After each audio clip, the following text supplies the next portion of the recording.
good.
Hey everybody, welcome to another episode of OPP, Original Portrait Photographers. I'm Michael Rack and I'm here with my brother TJ.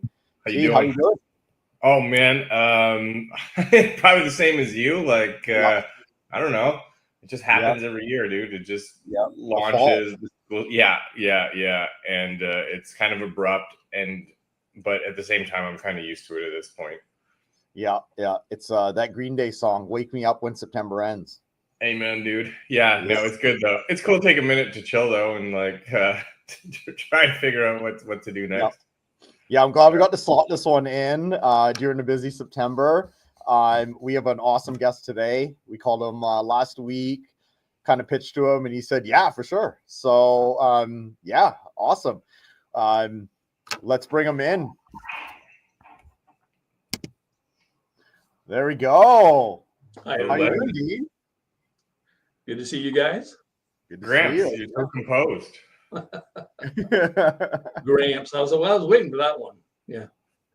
I like how we dropped it in the first 30 seconds. So yeah. Gramps, how you doing? Doing well in the free state of Florida. Getting by. There you go. Avoiding hurricanes this year so far, knock on wood, and praise the Lord. No hurricanes yet. Yeah, not yet. Yeah. Yeah. Usually our friends from Florida, whenever something happens, we hear, and they always say it's like, oh, it's just normal. We just like close the windows, make sure the server's not on the floor, and yeah, we're okay. Yeah, we've got it down to a science as to what we do at what steps and so forth, and then just hopefully the schools aren't closed too long. There you go. I think they need to move. They need to move the hurricane season into like late spring. Something like that. Of course, you guys do so many graduations, probably not, right?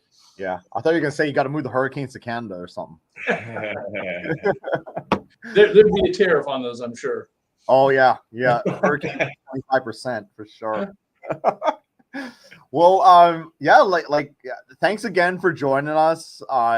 We'd love to hear about your story, and maybe we'll start of like how you got into school photography or what did you do before that? Actually, I got into school photography kind of by accident. I always call it a career that chose me instead of me choosing it. I was in my English class in high school, and the yearbook sponsor was my English teacher. She announced she was looking for a student photographer next year. I was a junior at the time. And I said, yeah, I'll do it. Sounds like an easy course to take. And let her know. She asked me about my photography experience. I had none. I hadn't barely even taken any picture, even with a Polaroid or anything else crazy like that. She passed me over and said, "Okay, I'll let you know." And then 6 weeks later, with like 2 weeks left in school, she comes back and says, "You still want to be a yearbook photographer?" I said, "Yeah, I can change my schedule, not a problem." So she hands me a Yashica D and a 5-pack of 120 film and says, "Go learn how to take pictures." And so over the summer, I took it with me on a surfing trip. And yes, I used to be a surfer, and I used to have long hair. But,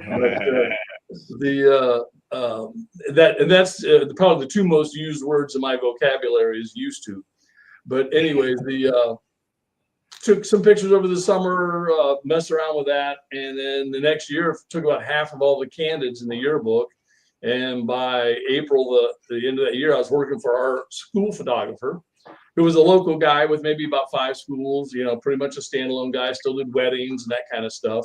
And he started off just in a black and white darkroom.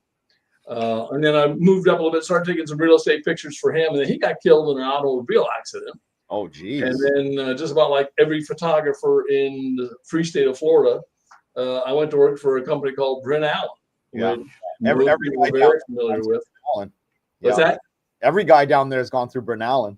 Yep. Used to be. Anyways, and then so I had to commute from Cocoa to Orlando every day because that was their nearest office. But started working over there and had to fight through the battles of being a 19-year-old going on campus to take school pictures, and the dean or the assistant principal yelling at me for parking in a visitor space, and it was kind of fun stuff. But that was pretty cool. That's how I got started in it, though. Let's go back to that 6 weeks. So were there other people, or just no one applied, and that's why you got the job? Yep, I got a feeling. Actually, in fact, when she told me that, I actually told her, "I go, oh, so you're scraping the bottom of the barrel?" And she said, "Oh no." And I said, "Okay, whatever. I don't care.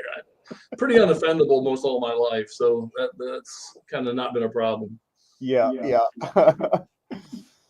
So how long did you work for Brent Allen for? Well, I worked for him twice. I worked for him for about a year and a half during that stint. And then once again, commuting over to Orlando all the time. And the guy that had a local lab here wanted to get into school pictures. And he convinced me to leave Brent Allen and go with him to start his own school picture business, which basically would have been my school picture business. Then after I left Brent Allen and showed up at his doorstep, he goes, "Oh yeah, we can't do that now." So I started a little studio up in Titusville, actually about 30 minutes north of here. And mostly did weddings because that's about all you can do when you don't have a studio. Yeah. And then over the course, I had that for about 3 years. I call that my 3 years of business school. That's where I kind of learned how to run a business. Plus, the first guy I worked for was really bad in business. I mean, when we got our paychecks, we literally would race to the bank because we knew that not all of them would clear. So so working for Brent Allen and getting a regular paycheck, that was pretty cool. Then kind of got the entrepreneurial spirit at like 21 to go start the business with this guy. And the next thing I know, I'm in business for myself and built up a pretty good little studio over 3 years, mostly doing weddings. And the last year we were, averaging 3 weddings a weekend. We did like 150 weddings in 1 year. Wow. Yeah, it was crazy. And then at that time, Luke's mom became pregnant and she was my staff. And so she was the one numbering all the negatives and doing the books and all this stuff so I could focus on photography. And Brent Allen had been offering me a job to come back multiple times. And I had done some subcontract work for them doing school pictures and on the road. And it was kind of fun. And it was steady cash in the fall when the wedding business was slow. So it worked out really well for me. And so when that happened and I decided, okay, time to shut the door and go back to work for Brent Allen, they were offering me a manager's position here in Brevard, so I wouldn't have to commute anymore. And started off with just a small studio with one part-time receptionist, and then worked for them for about 7 years and built that up to, I think I had like 7 schools when I started. When I left, I had like 42 schools covering 4 counties with a staff of 12. And the pay just didn't seem to keep up with the responsibilities. And so I worked on a lot of different things. But the only good thing about it is I learned how to do some basic programming because I wrote some programs, which kind of got me into the technology side of everything. I really enjoyed it. I found out it's creative stuff to write these programs. And I was analyzing our portrait sessions because I had been told when I said, "Hey, I'm looking for more money," they said, "Well, you got the lowest average in the company." And I went like, "Well, no one ever tells me what my average is. So how much?" and that was a good learning experience for me because it made it clear to me that as I built this business to make sure everyone could see the scoreboard, so they knew where they how things were going, how they're doing, and then went back to them as a manager. Then after 7 years, they burnt me out. And because I took my average from the lowest to the highest by just analyzing the portrait sessions. Wow. Like, does this one proof passer sell enough proofs compared to everybody else? And when she didn't, I'd go and talk to her and say, "How come you don't sell proofs?" And she goes, "Oh, I think it's a ripoff. We're just going to throw them away." And I go, "Well, yeah, that's true." I said, "But look at it from the customer side. For at that time, I think it was like $10, maybe $7. I said, for $7, they're getting one of everything we shot. And they get this neat little mat to put them in, because everything back then was A, on film, B, it was 70 millimeter film, and it was all contact prints, and which is how we started this business too. So I got out of them for a while, and actually, because I'd grown from 7 to 42 schools, I realized a little talent in sales. So I went to work for Tandy Computers, better known as Radio Shack, and I was selling computers to schools because I had some of the contacts. So, and that was just when the Tandy 1000 came along. What year was that? Wow, that would have been 86. Wow. Yeah, 1986. Oh, and, nice. Okay. And yeah, that's when it came out, and it had a massive 10 megabyte hard drive. Yeah, that's right. But that's crazy that like back then you were using computing to like analyze like that, like way ahead of your time for like analytics and that. Like you just hear people talking about it now, like analyzing, you know, what is selling and using data to make decisions. Well, that's how I justify with our photographers, and go like, why do we still have to do the stupid picture with the feathers on? I go, because they buy it. Because you're like, because I've been doing it since 1986. Yeah. Well, no, the feathers are much newer than that. That came in like about 1995 or something like that. You know, we've only been doing that for 30 years. You know. When you partnered with that guy, I'm just curious, what was the name of your guys' company? It was a little 1 hour. Well, it was a company called Fast Photo, but then they also had a pro lab called Protocol. And as time went on, they became my pro lab. In fact, they were when I had my other smaller business that I had to open my own, we moved into a studio, and turned out that we shared a space. We kept it under my name. That was called Dean Stewart Photography also. And what the front part was a camera store, and the back part was my studio. Yeah. And we split the rent and stuff. And after him having a bunch of losers for managers, I went, look, dude, I said, I'm tired of this guy standing out in front of my studio with my name and, you know, messing things up. I said, just let me manage the camera store. So, and also the cool thing was it gave me a steady paycheck, you know, compared to the life of a wedding photographer. Yeah. But that's a cool name, Protocol. Yeah, it was a really good lab, and it's, you know, not to step forward too far, but it was kind of interesting having the pro lab, and I put in my own lab in 1992 when we started this business. And I hate to jump ahead and so forth, but the pro lab part is the reason I put in my own lab in 92. Yeah, you had that experience from them. Yeah, because I put in my own lab in 92 because the work I was getting from my pro lab was taking too long, and I wasn't happy with the quality.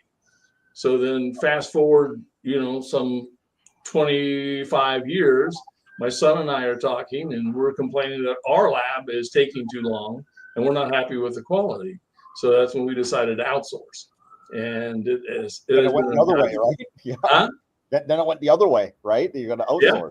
Yeah. I said, how, you know, why do we have our lab and I'm not happy? And I spent a lot of time analyzing the money, because I've seen a bunch of my friends that had to hand their keys over to their business because they owed the lab $1 million. And so I wanted to make sure we didn't make that mistake. And luckily the numbers turned out to be even better than what I projected. So it's probably because you're still running those Radio Shack computers in your lab. That's how well, when I started off, I was actually recording the data on a cassette tape. That was how we stored the data. It was crazy. Wow. It'd be amazing at how useful those things can be. Yes. So when did, like, I guess like the third reiteration of Dean Stewart Photography like start for like school photography? This is probably in the late 80s now. Yeah. We opened this business in 87. Yep. And it was primarily to do video and to do some stills.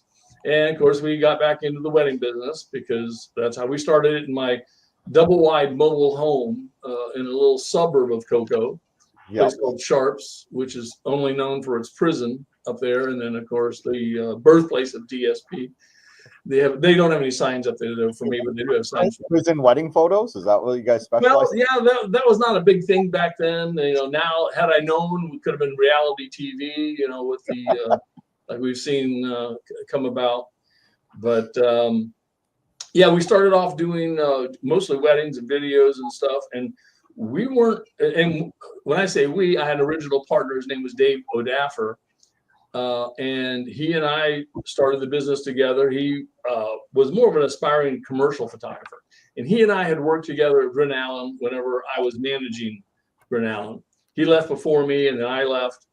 And then we got back together to start this business. And we weren't in business for much more than 6 months. And we got a call from a yearbook sponsor friend of mine at a large school in Orlando, Winter Park High School. And said, hey, we'd like you to be our photographer. We hear you and Dave are in business. We'd like you guys to be our photographer. And I said, sure, that sounds good. I'll send you a bid. She goes, no, send me a contract. And Wow. this was 86. This is before RFPs and all that stuff, So they were able to do that then. And so we put together contracts, and they signed it. And then another school in New Smyrna Beach, who I had served with. Same thing. Hey, we want a photographer. We signed up. So next thing I know, I turned to Dave. I go, hey, Dave, we're back in the school picture business. And he goes, great. He was not looking forward to that kind of stuff. And so, but we started off, just nickel and dime. We didn't have much. We shot all of our seniors on RB67s with 220 film, which meant every 20 exposures, we had to change film. Yeah. But of course, back then, your sessions were maybe about 10 or 12 poses at the most. So it wasn't that big of a deal. But yeah, that was it. Then we finally were able to save money up over the summer to buy long roll cameras to do the underclass. Yeah. And which long roll cameras did you guys go with? We went with, I believe we started with Camareses. Yeah. I don't think they were still called Nords then. No, I think the first ones we got were Camares. So No. These were CNs.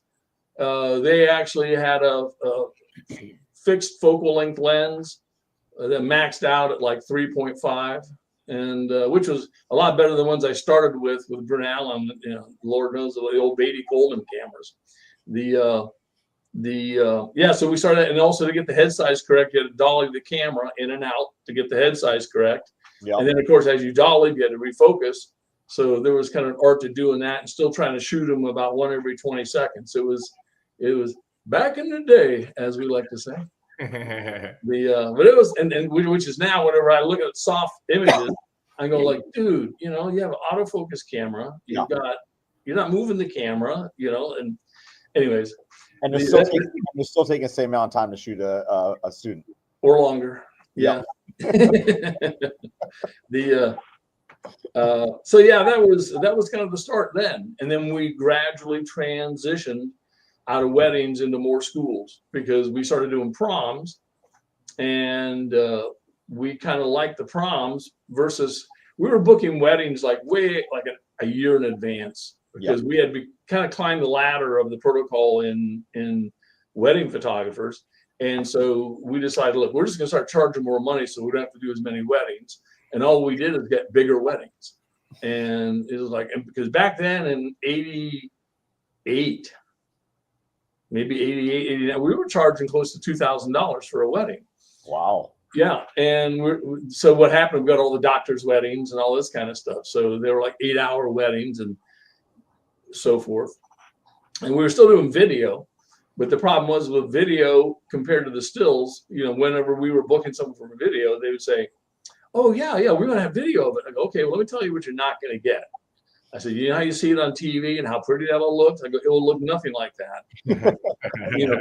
And, so I really tried to downsell it, because, you get to the church, and the church lady, we'd already been there for rehearsal. Then the church lady would turn all the lights way down low.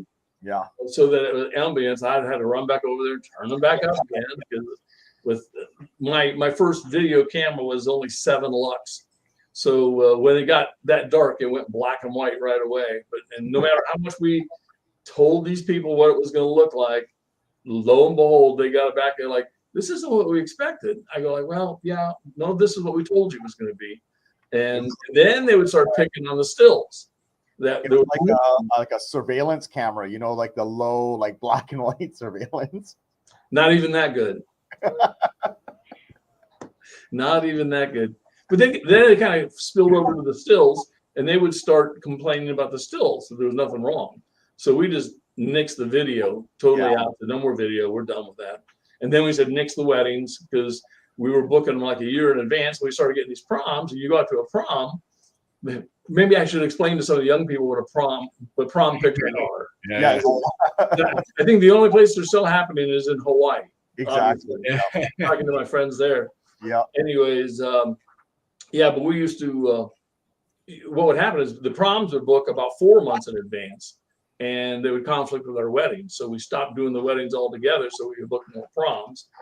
Because even from the beginning, the idea was not to have my name as attached to the company as it was in the wedding business. When you're in the wedding business and it's Dean Stewart Photography, you want Dean Stewart to take your pictures. You know, even though when I was in Titusville, I had 2 other guys shooting for me.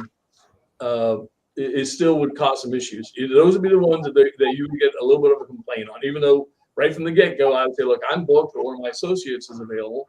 And now one of those associates is an award-winning Kodak awarded PPA ribbons all everywhere photographer, nationally and worldly renowned. Can't think of his first name. Daniels. Anyways, got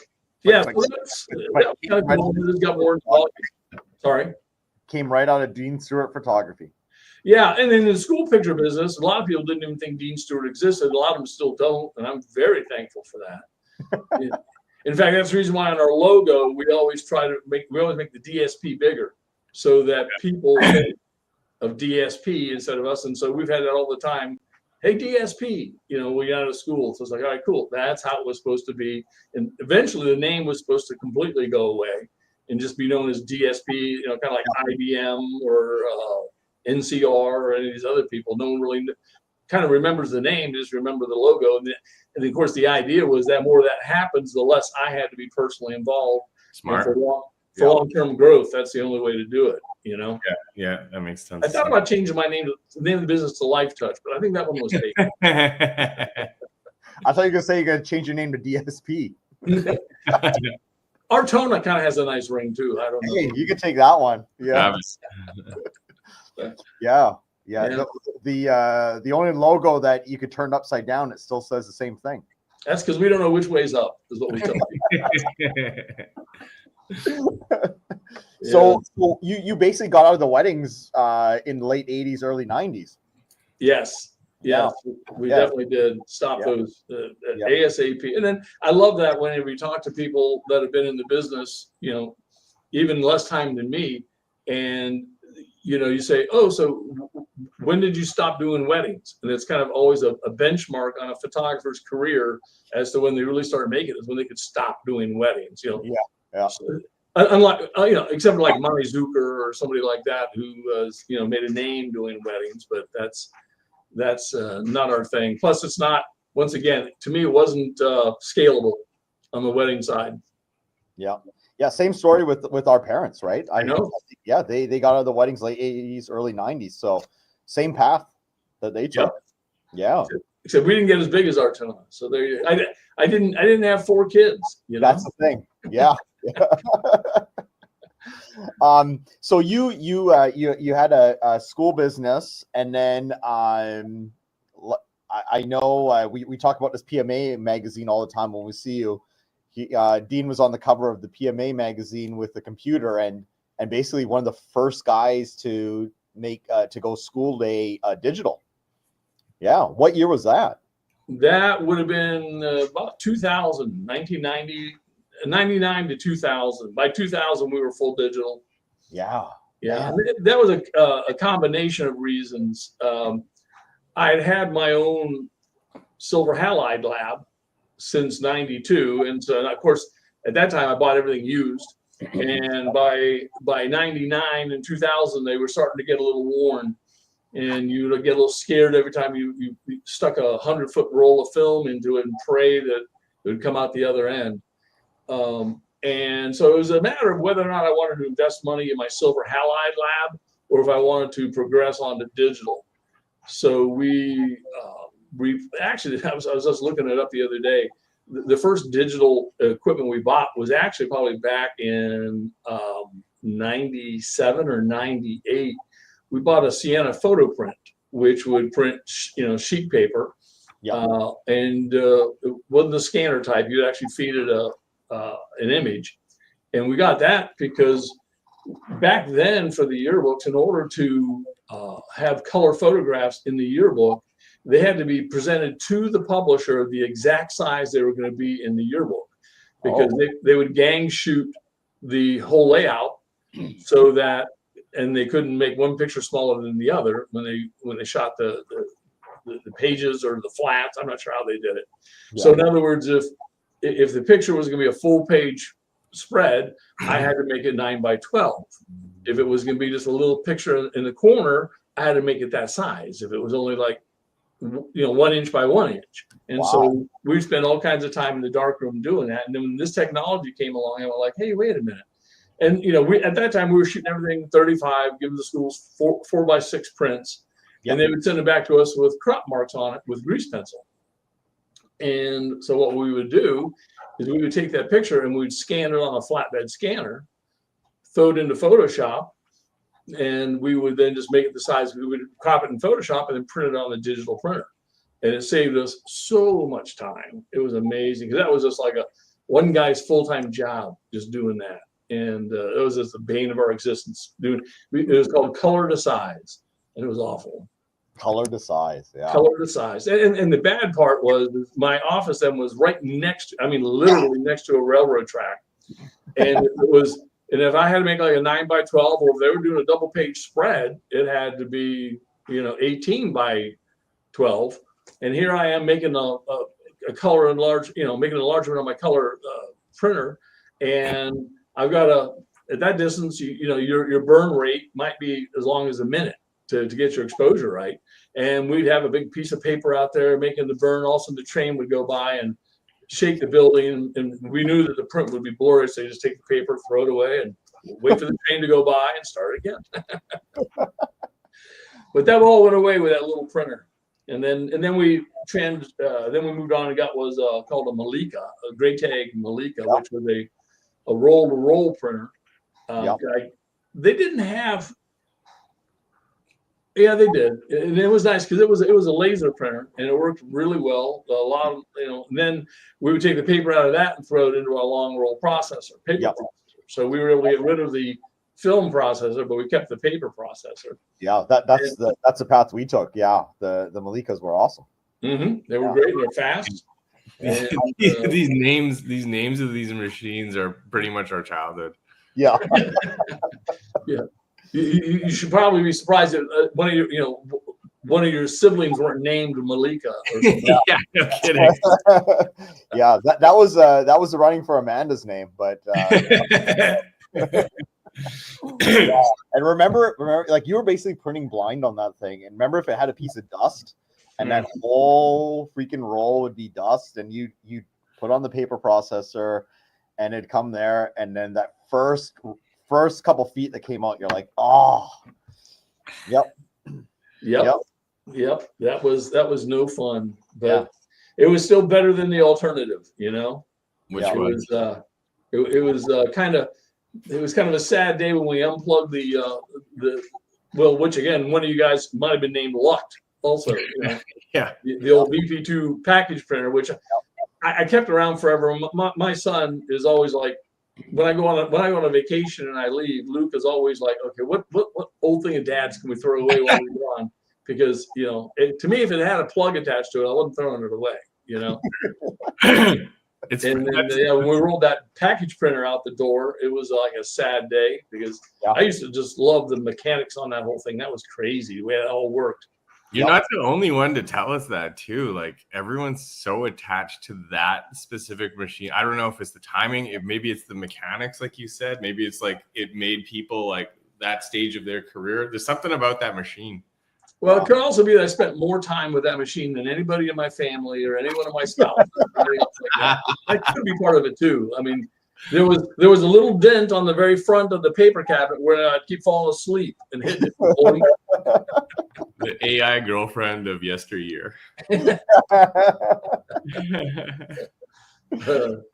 actually, John like kept that VP2 forever. He still has the lens decks. He says he couldn't throw those out, but he threw out like the box. But yeah, we kept the lens decks, and we're like, "What are you doing with this?" He's like, "I'll make art out of it." I'm like, "No, you're not. You're just a hoarder." But there's some attachment to that machine, right? And hearing Diener talk about it too, it's something else. But we've had this discussion with someone else too. That's funny. That's great. Yeah. No, that's awesome, man. Actually, the hardest piece of equipment I had getting rid of was a long roll contact printer, which was nothing more than 2 hubs, a motor, and a light bulb, literally, and filter packs that you would put in to get the color the way you need it. Of course, I was always running the same film, and it wasn't so exact that you had to care about emulsions or anything else like that. And it would just run 100 foot of film onto 100 foot of paper, and then you would process it, and you had contact proofs. Yeah, which was a lot better than when we were shooting on 120 and 220 film. But yeah, that one took me a long time to get, because that was my first piece of lab equipment. Was that contact printer. So. Oh yeah. Did you get rid of it, or Luke got rid of it for you? Luke got rid of it. Yeah. He got rid of the VP2. Yeah. And then the got rid of the Creonite processors. Yeah. Of course, I was happy to see those go. Yeah. I still kept the panels for them. I have them somewhere. I always thought I would hang it up in my office and make it like a magnetic board, but haven't got around to that yet. Yeah. Well, before that, I had a Hope Liberty system that I bought for a 1 hour printing, so we could print our own candidates for the schools because they were free. And I just hated paying to have somebody else print those for me. So one of the local 1 hour, also owned by the same guy that stood me up in my other business. Yeah. He had that business. So I ended up buying the 1 hour processes from him, and we'd use that. And I'm kind of glad Hope's no longer around. They're not. I don't think they're a sponsor of anything that we do, are they, Michael? No, okay, good. I don't think so. So I can speak ill of the dead. Yeah. But we refer to it as hopeless. And you put a roll of film in it, and you hoped it came out, because that thing was so over engineered that like one rack probably had at least 75 rollers, and then with every roller there was 4 gears, and then there was like 6 racks in this printer, in this processor. And that was crazy time. And then the printer was attached to a wet section that when I first got it was EP2. And then when they converted to RA4, I'm going like, I'm just going to not try to convert this. And I cut the processor off the printer, and I adapted a paper magazine to be a take-up magazine. And I literally bungee corded it to the sides of the printer, and it would retrieve all the paper that was being printed. And then I'd put it in my long roll Creonite to process it. Wow. But that was crazy stuff. And then I even converted the 1 hour processor to be able to adapt to process long roll film. So that would run 100 foot of film, and that would take about a half an hour to 45 minutes to run a roll of film. And here in Florida, you would have to literally check the weather first, because you make sure we have lightning storms, that if the power went off in the middle of it, you were screwed. Yeah. Wow, you had to check for lightning, hurricanes, trains. Everything but the Indians. I didn't have to worry about the Indians. Going that far back. Yeah, exactly. You are in. Oh, dear. Yeah. One of the things I wrote down too is you're a huge Pittsburgh Steelers fan. Yes, I am. Yeah. Stuff behind me here. Yeah. That I'm also a Cubs fan. So okay. Yeah. The reason I've had the sorry, go ahead. We need to talk about Ben Nomenberger. I still have Ben Nomenberg. That some of my ex-friends actually stole that from my house as I hosted them for dinner. They stole that and held it ransom for a year, which I might point out that it was a bad year for the Steelers that year. So I blamed it on those guys that did that. I know you guys had nothing to do with that. Nothing. We had nothing to do with it. Yeah. I just remember the next day Ben Nomenberg had a Facebook page, and then there was just pictures of updates of him all over the world. Yeah, I went to it was during a meeting we were having with some friends, and on my pillow I found a ransom note for him. And it was kind of fun in the first month, and then after a while I was like, "Come on, guys, And I think I even posted a picture of me talking to a Melbourne police officer, showing him a picture of the gnome, and the Steelers had their worst year. Yep. We'll see how they do this year. We'll see. Do you remember? I mean, we saw you at trade shows all the time, PMA and such. But do you remember going to your first SPAC conference? Yes, I do. I couldn't tell you what year it was, but it was, believe it or not, it was at South Point. Still at South Point. Yep. Yeah, it took a while for me to get back into SPAC after PSPA. Yep. Fell apart. It was I think there was almost like a 2-year gap in there where people from PSPA had not made the transition over to SPAC. Yep. But I was so thankful that it started back, that grew into what it is now, because back then, as I understood, it was only for school photographers of California. Yeah, exactly. Yeah. And now the way it's grown is amazing. It's amazing. And I love the niche it fills compared to SPOA. And that's right. In fact, as we were working on SPOA, well, you guys know, it was designed to not mimic SPAC, to complement it. And exactly. Yeah. And in fact, this year I am going to go to SPAC again. I haven't gone in a couple of years. I want to go check it out and see you guys live and in person. There you go. Yeah. But I'm trying to remember back, it was definitely good. And it definitely filled the bill that PSPA left. Give you a chance to meet with vendors, go to a trade show, some good sessions. Because going back to PSPA, I mean, that helped me to grow so much because of being exposed to much bigger school photographers than I am even now. Wow. The Strawbridges, the Bryn Allen guys were there. Yep. Even Ola Mills School Division was there. That's right. Then. Yeah. A lot of big guys were there.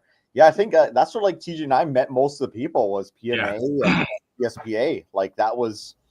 Yeah, Dad brought us to all of those and just kind of threw us into that. And man, we've met lots of people through there. Well, I remember the first PMA that I went to, and it was at the Caesar's Palace, and I didn't have 2 nickels to rub together, and so this is going back so far that there were travel agents that still book your flights for you, Yeah. And actually, it was kind of getting close. It was getting close to when I was getting ready to put my lab in.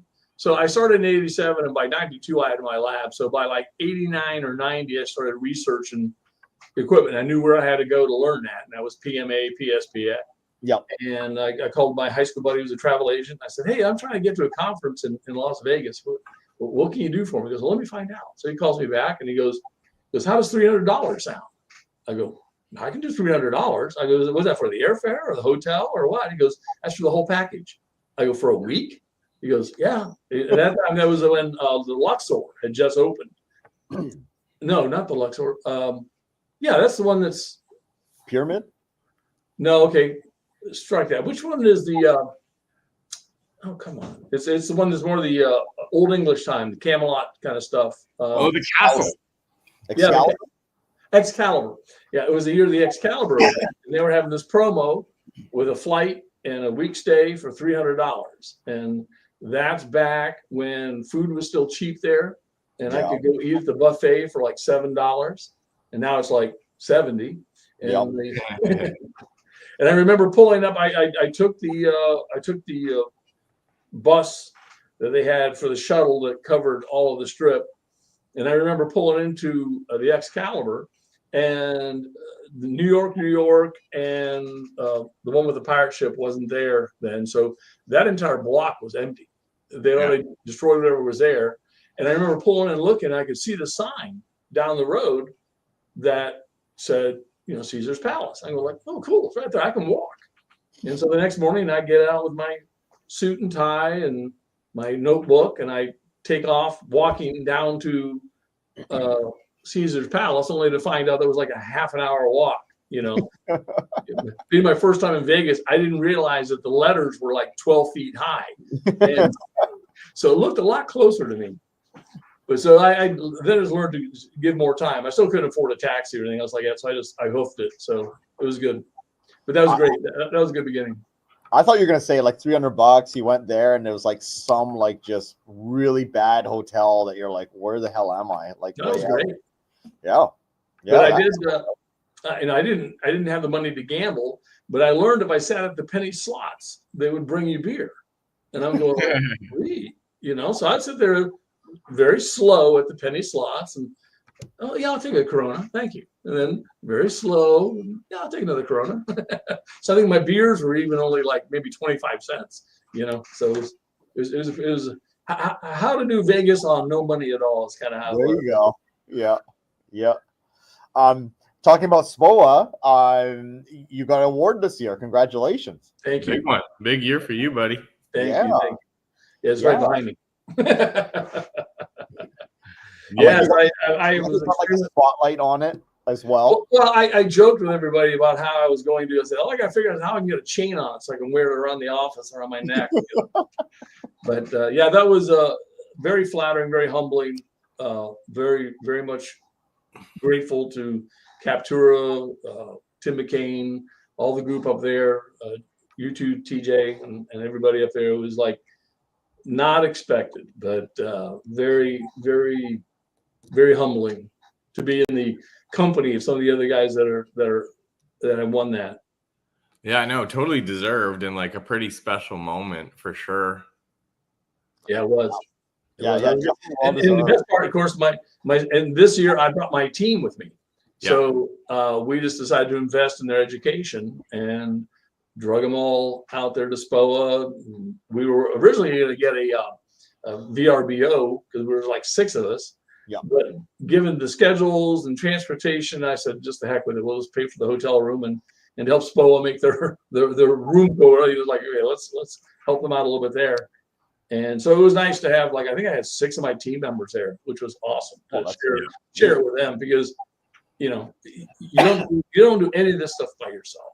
You have, and I never used, even when it was just me, because after a couple of years, my original partner finally said, I'm done with school pictures, and he left to go do something else. But even then, it was always we.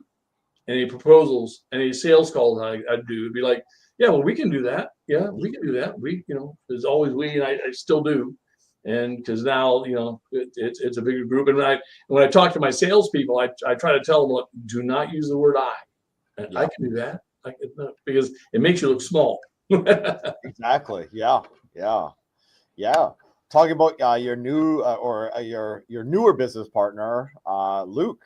Yes. Yeah. My son had worked for us back whenever this other guy who was our original partner came back to be my lab manager, because he was trying to do commercial photography and some other stuff, and it just wasn't working in this area. And so he came back and he was my lab manager.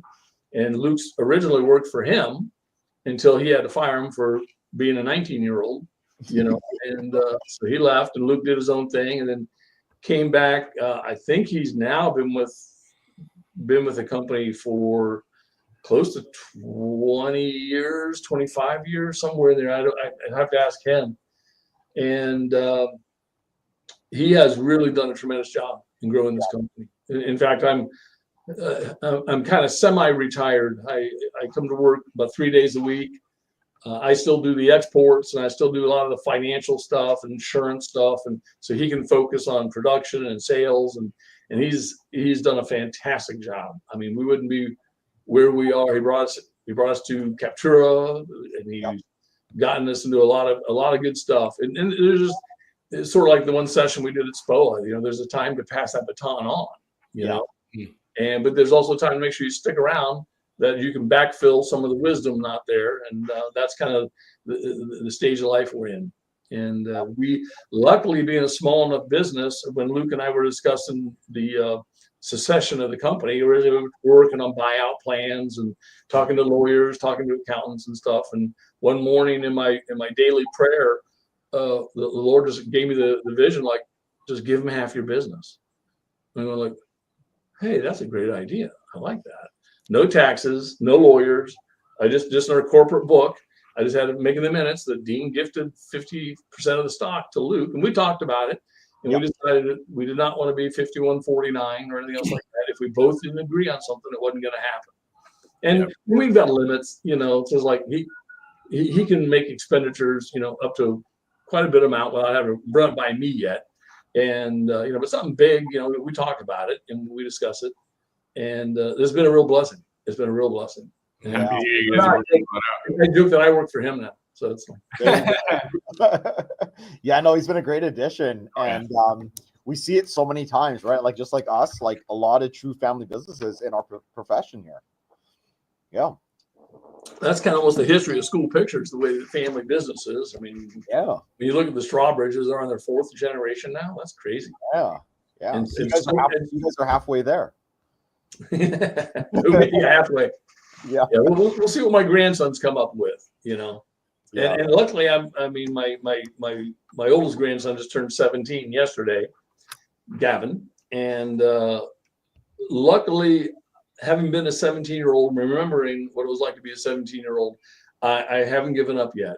There's hope that he can do that, because, like I said, at 17, I had no idea about the photography business at all. That's when I started as a student photographer. Yeah, and then, you're at the bottom of the barrel at 17, and look at you now. Yep. Yeah. And I'm back there again now. Back at the bottom. Still doing all the yearbook exports, and life's one big journey, hey buddy. Yeah, and then still, you know, but the thing I like is, and probably one of the things that's kind of kept me more busy than anything is, you know, which another reason I was kind of very pleased, or not, I hate to say the word pleased, but I was very honored to get the award for innovation, because we are now researching. I think I've told you guys about the AI that we're using to grade volume pictures. It took us about 3 years to finally get to price break point to where it made it feasible to do. Mm-hmm. We're now using the AI to grade a whole shoot by a photographer, and it looks at 400 images in about 5 minutes and grades them on everything from expression to whether the head's tilted properly, whether they've turned the shoulders right, and got the head the right direction. Yep. It even scores bad if it has a feminine head tilt. And talking about original portrait photographers, yes, I still believe in the classic portrait style, and we try to teach it as best we can, because, you know, I believe that, you know, the difference between a picture and a portrait is huge. You know, we have too many people that take pictures and not take portraits. Yeah. And there's so much more to a portrait than a picture. And like I tell anybody in photography, that photography, almost any type of photography, is half psychology and half photography. Because I've seen some real crappy photographers, and I've had some pretty crappy photographers that were top in sales. That's because the personality they had, the experience they gave the kids in the camera room and stuff like that. They walked out of there just jazzed. And then I would look at the pictures and go, oh my gosh, this stuff is bad. Or when we had our own lab, you'd walk by and there'd be like a 20 by 24 canvas, you know, very expensive print. And you look at the picture and you go like, I probably would have culled that image if I'd never seen it, you know. But and that's really what's been keeping me busy now, is I'm still getting ready to hand that over to one of my photography managers, but I've been the one doing the exports, the grading, you know, analyzing the grading, because it's coming all back in numbers that don't make any sense. Yeah. Unless you then run it through an Excel spreadsheet and turn those numbers into percentages. Because if you got a guy that's got glass glare on 5 subjects, but he photographed 500, that's not so bad. Yeah. But if you got 5 and you photograph 50, that's pretty bad. Or you got 5 and you photograph 5. Yeah. That's it. And you're still finding the guys that, will. And the nice thing is I can go back and take a look and see how the AI graded. And of course, you can educate the AI and say, no, that one's okay. This is all right. Because if the photographer had turned the head and dropped the chin, they'd done everything they could and still couldn't get rid of the glare. It's just like, okay, I'm not going to count that against you. You tried. But, if you got this shot and you got the lights and there it is. You get the lights in the glasses. Could you tried any harder to get lens glare, right? But another full circle moment there, right? Like 40 years later, still analyzing, but using like different technology to kind of get that same result, right?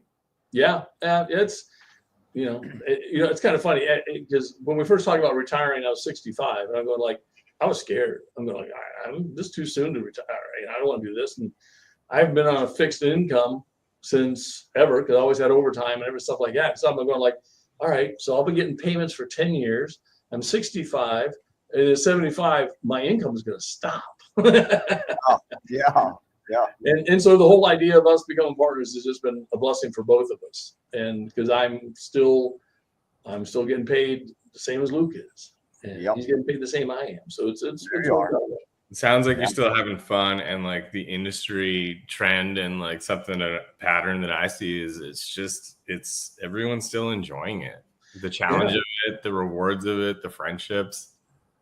Yeah. And like I said, that's the reason I'm going to go back to SPAC this year is the fellowship of just hanging out with all the guys that like and our industry is such first of all, portraiture is a people thing, right? Yeah.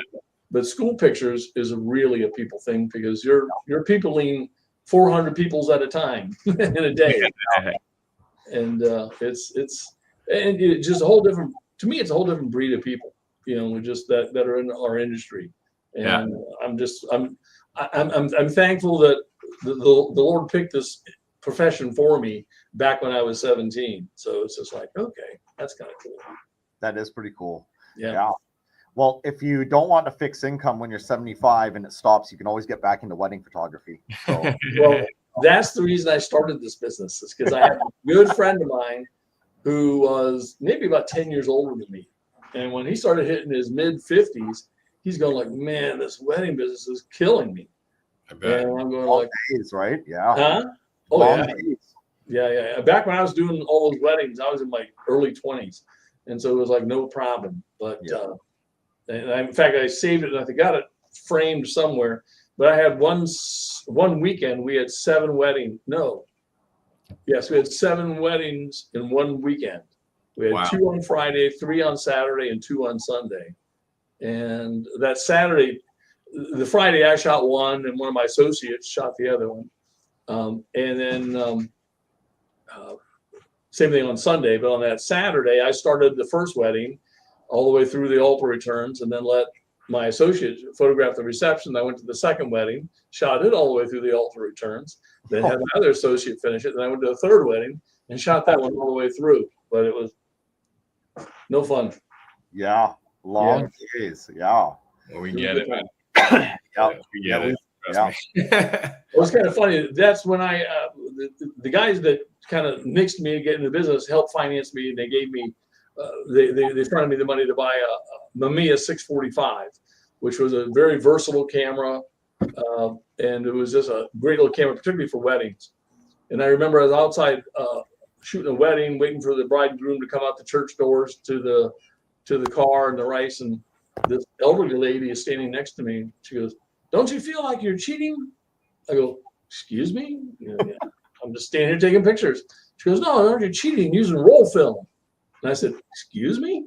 She goes, "Yeah, we used to do it with 4x5 sheet film." Come to find out, she was the original owner of a local studio camera store in Titusville at the time. Nice. And I kind of made it a point to myself, like, okay, don't be that person. Okay. Well, you weren't that person today, so okay, good. There you go. Yeah. Yeah, buddy. Man, we super appreciate you coming on and talking to us and sharing your story. And man, a lot of great stuff in there. And man, you've done a lot. Yeah, there's still a lot more to be done. So there you go. You know, keeps getting me up, making me put my DSP shirt on and come to work. Besides, I suck at golf, so that's just frustrating. I still do it. You know, you're having fun. You're still full of life. You've got like the best stories, and like I think a well-deserved year for you, man. And yeah, like you said, a humbling time maybe for you in the room, but like the most deserving guy that should have been like up there, kind of representing the industry. So yeah, man, thanks for hanging out for us. Oh man, my pleasure, guys. Like I said, we'll do this in person soon. Yeah, we'd love that. Yeah, you guys need to come down and go fishing. There you go. We got plenty of seasick pills for you. So yeah. Love it, buddy. Yeah. Yeah, Lou keeps saying, I need a bigger boat. I need a bigger boat. I go, we need more schools. There you go. We need a bigger boat. He needs a bigger percentage of the company for a bigger boat. All right, Dean. Thanks a lot. Thanks, guys. Nice talking to you. Cheers. See you later.